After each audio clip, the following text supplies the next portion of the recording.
welcome back to my vlog, Maria Vlog 001. For today's video, I'm gonna show you I'm cooking chicken tender. And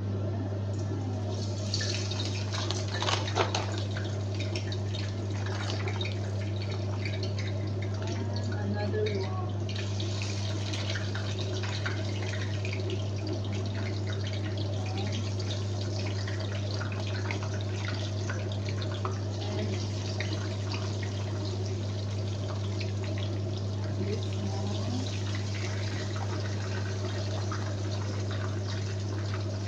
And 1, 2, 3, 4, 5, 6.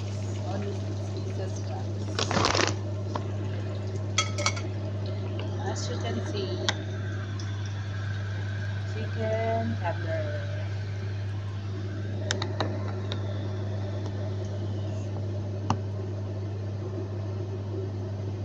We will just increase the heat so it's become easy for me.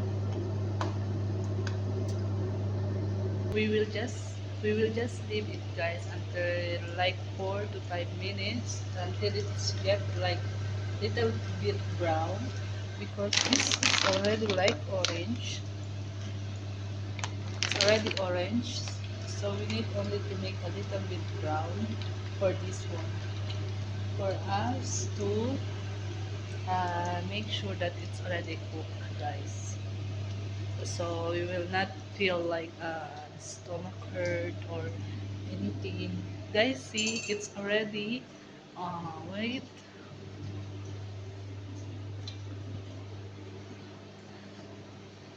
it's already 7 p.m. guys. As you can see, it's 7 p.m.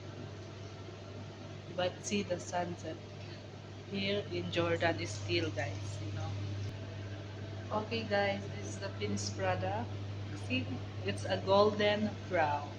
It's golden brown, guys. This is the finished product. Okay, guys, if you like to watch my video, please don't forget to like, share, and subscribe. That's it for today's video, guys. Thank you so much for watching. Bye. Yeah.